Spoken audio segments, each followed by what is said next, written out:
Nous vivons dans l'ère de la haute technologie. En moins d'un siècle, l'humanité est passée du premier vol des frères Wright à la conquête de la Lune. Ces progrès sidérants sont-ils le simple fruit de l'ingéniosité humaine ou avons-nous reçu un petit coup de pouce d'un autre monde? Tout porte à croire qu'on nous cache la vérité sur les ovnis. C'est quelque chose dans le ciel qu'on ne connaît pas. Beaucoup de gens les associent à des vaisseaux extraterrestres, mais c'est faux. Ça peut être n'importe quoi. In the 1920s, T. Townsend Brown discovered that electric charge and gravitational mass are coupled, and that by building devices that harness these interactive forces, we could create advanced propulsion. К 1922 году построена первая модель. Есть мнение, что именно этот техномагический аппарат стал прообразом будущих летательных дисков на неклассических принципах полета. Разработкой этих супердисков занялись специальные технологические подразделения СС.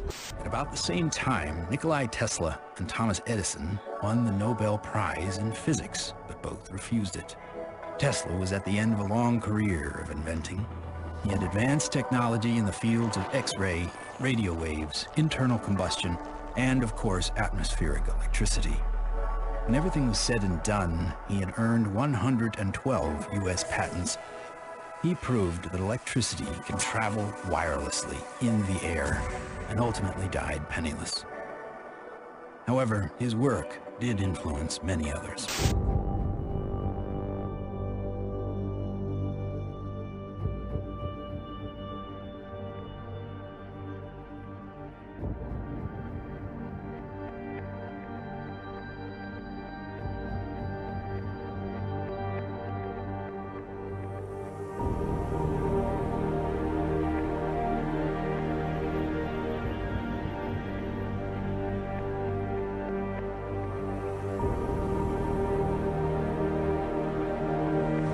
Участвовали в Курской битве, двое героев Советского Союза, они рассказывали, что такое такой диск висел во время Курского сражения. Значит, что такое, они, конечно, никто не знали. Les scientifiques allemands développent leur propre avion en forme de soucoupe volante et le baptisent Aunebu. Les premiers prototypes présentent un diamètre de 25 mètres et peuvent accueillir 8 personnes.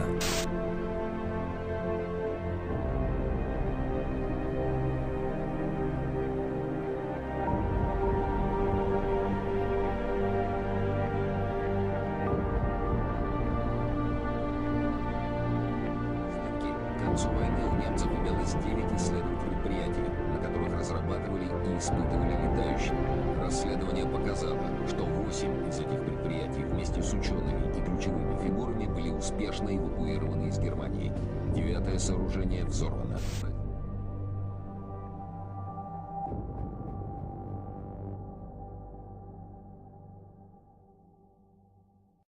Война уже идет на территории Германии. Не дожидаясь оккупации, нацисты уничтожают невывезенные производства и необычных летательных аппаратов. Уничтожен и единственный экземпляр диска Белонца.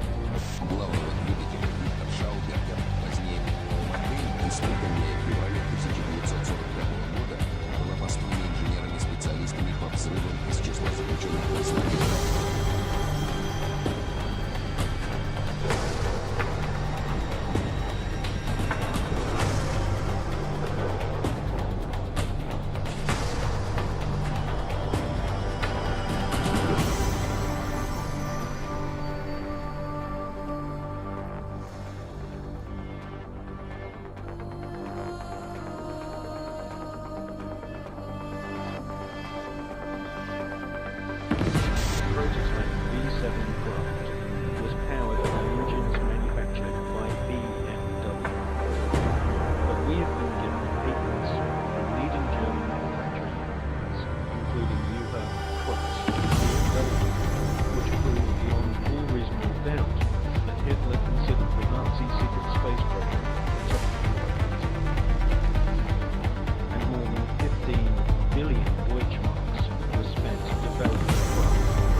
soucoupes volantes fabriquées par l'homme existent en effet.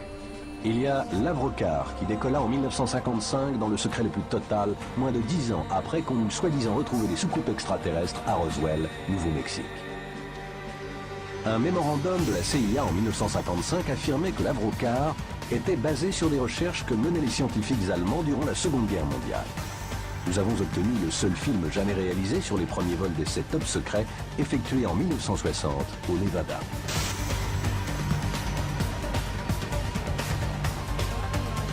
Dans les années 50, l'aviation américaine a bel et bien travaillé sur des projets de construction de vaisseaux circulaires.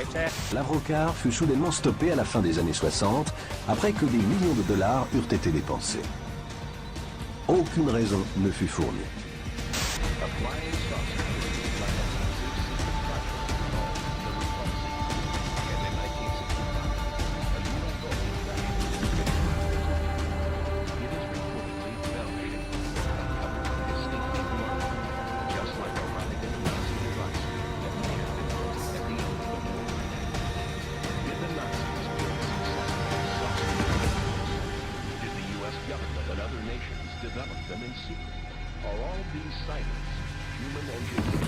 Ben Rich was the director of Lockheed's Skunk Works for 16 years. He oversaw a number of USAPs that were secretly managed at the Skunk Works, including, most notably, the development of the F-117 stealth fighter. Ben shared a slide set of about 40 slides of different things, starting with the U-2 spy plane, going all the way up to the stealth fighter at that time, mentioning that he couldn't talk about the other secret stuff. But when he ended his talk, he had a slide of a black disc zipping off into outer space. And he ended his talk with these words: "We now have the technology to take E.T. home." J'ai rencontré Bob Lazar en 1988. Et la première chose qu'il m'a dite, c'est « J'ai vu un disque aujourd'hui ». J'étais en train d'écrire et j'ai répondu « Quoi ?» J'ai vu un disque. D'ici ou d'ailleurs? D'ailleurs. Ce véhicule est un disque, ce qu'on appelle communément une soucoupe volante.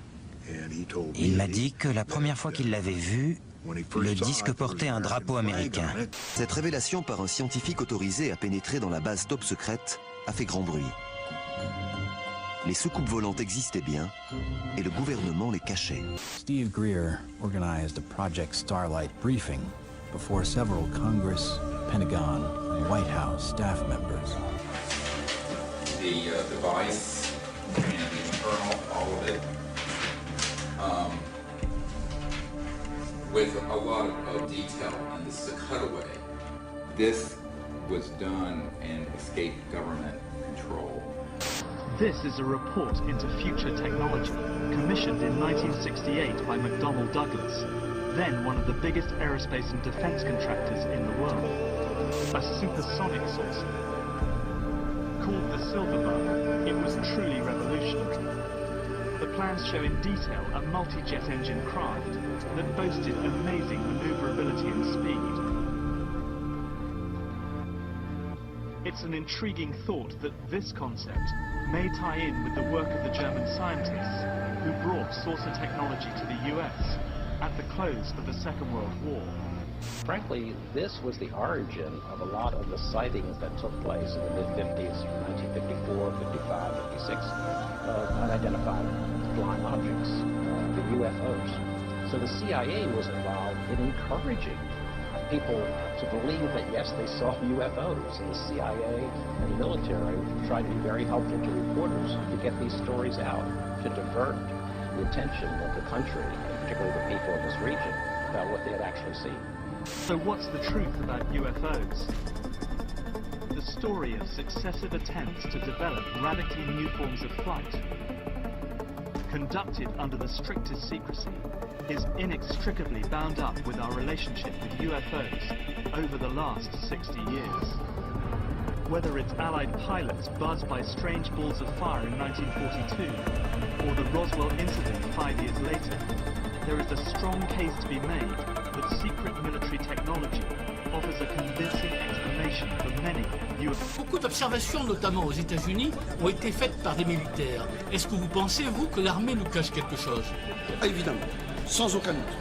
For me, what is so striking about Roswell is that it's the first good example of of an officially sanctioned UFO disinformation exercise. It showed the CIA that UFOs could provide perfect cover for their Cold War activities.